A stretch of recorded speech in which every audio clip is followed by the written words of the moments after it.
बिना किसी नेता बड़े पोस्टर बगैर पैसा पावर के रामविलास पासवान चुनाव जीत गया।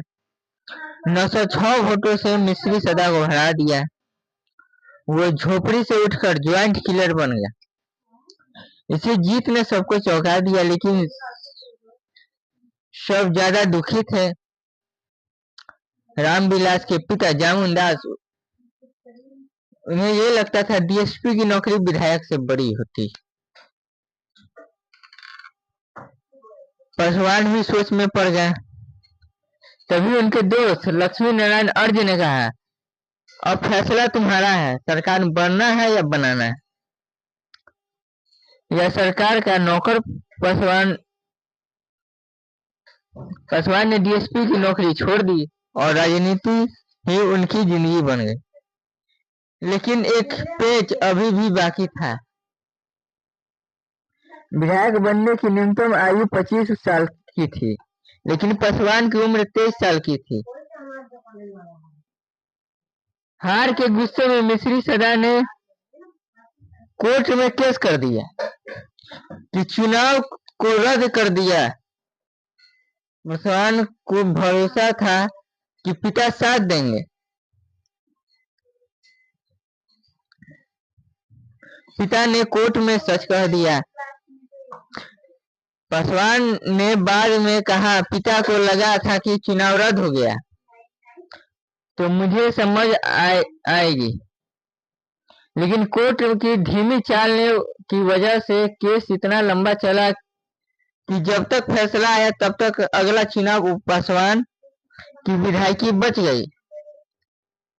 चुनाव जीतते ही पासवान ने साफ कर दिया कि वो सिर्फ बैठकर काम करने वाले नेता नहीं है, वो सवाल उठाने वाले नेता है, चाहे सामने कोई भी हो।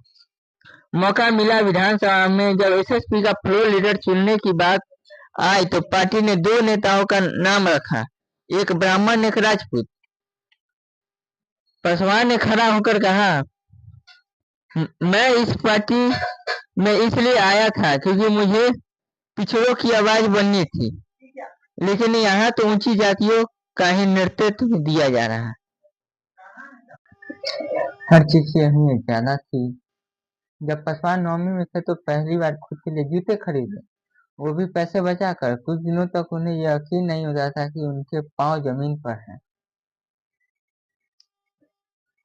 सिनेमा का शौक भी था जोरदार। दिलीप कुमार और विजयंती माला के बड़े पर्दे पर देखना चाहते थे। घर से आने वाले चावल और मूंगफली बेचते, टिकट के पैसे जोड़ते और कभी पैसे कम पड़ जाने पर बच्चों को ट्यूशन पढ़ाकर और बदले में टिकट के लिए पैसे इकट्ठा करते हैं। इसी हॉस्टल के भीतर नेता बनने की शुरुआत हुई। छात्रवृत्ति के देरी हो या फिर से खाने की खराब व्यवस्था, रामविलास बाकी छात्रों को इकट्ठा करते, आवाज उठाते, विरोध करते। ग्रेजुएशन खगड़िया के कोसी कॉलेज में हुआ।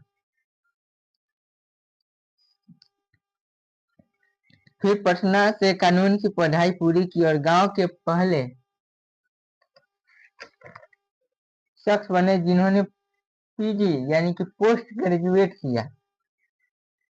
और यहीं पर उनकी मुलाकात ज्ञानी प्रसाद से हुई, जो एक दलित नेता थे और बाबू जगजीवन राम के संगठन दलित वर्ग संघ के जिला अध्यक्ष भी थे। ज्ञानी प्रसाद पासवान को संगठन के बैठकों में ले जाते, जहां पर दलित समाज की असली समस्याएं पहली बार गहराई से समझ में आई।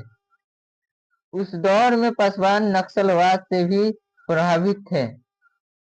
उन्हें लगता था कि अहिंसा आंदोलन और लोकतंत्र से बदलाव नहीं आएगी। हक छीने जाते हैं, दिए नहीं जाते। 2018 में रामविलास पासवान ने कहा था कि थोड़ा नक्सलवाद भी जरूरी है, क्योंकि हर बार अधिकार मांगने से नहीं मिलता, कई बार लड़कर मिलता है। यहीं से उनके शुरुआती दिन, जहां पर गरीबी थी, दूरी थी, भेदभाव था, मगर सपनों की ऊंचाई कम नहीं थी।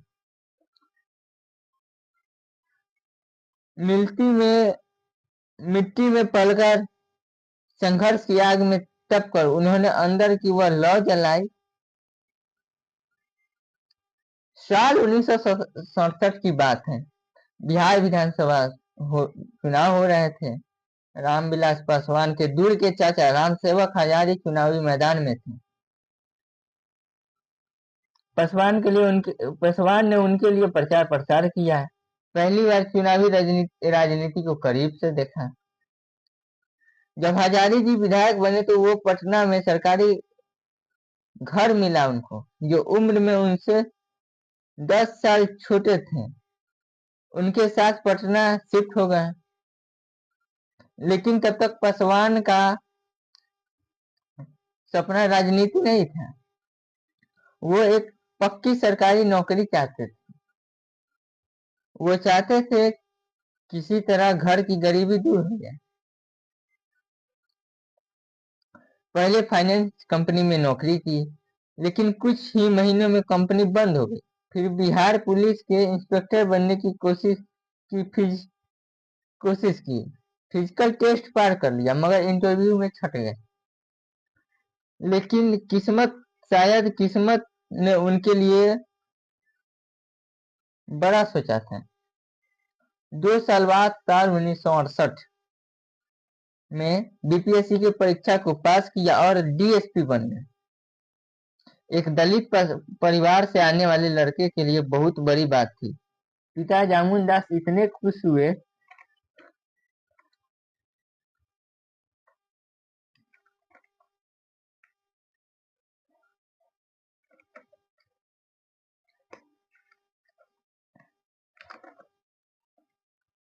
पासवान को 250 रुपए इनाम में दिए।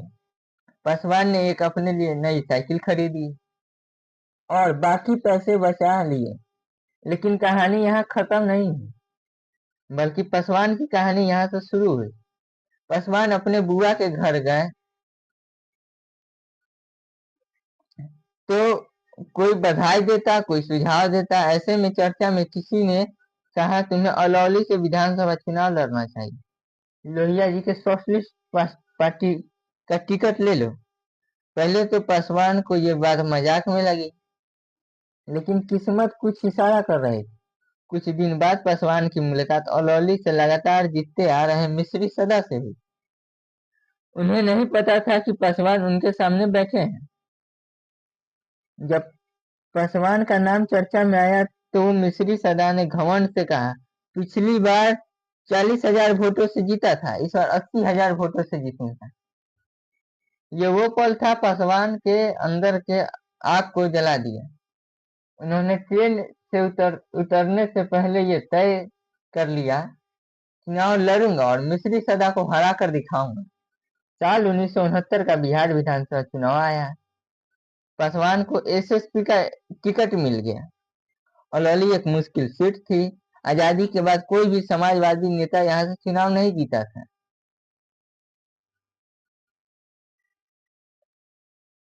कई दावेदारी नहीं मिली तो पार्टी ने पासवान को कोई दावेदार नहीं मिली तो पार्टी ने पासवान को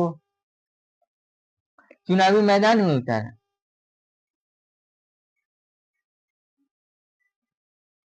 लोग इन्हें हल्के में ले रहे थे, लेकिन पासवान ने कमर कस ली। पासवान खुद ही रिक्शा चलाकर जाते और गांव-गांव में खुद माइक पर बोलते, एसएसपी से के उम्मीदवार रामविलास पासवान आज भाषण देने आ रहे हैं। वही जो डीएसपी की नौकरी छोड़कर जनता की सेवा करना चाहते हैं। लोग चौंक जाते हैं, अरे ये तो खुद पासवान बोल रहे हैं। गांव-गांव में ये चर्चा होने लगी कि पासवान पढ़ा लिखा नौजवान आया है, ये सच में बदलाव चाहता है। जिस बात का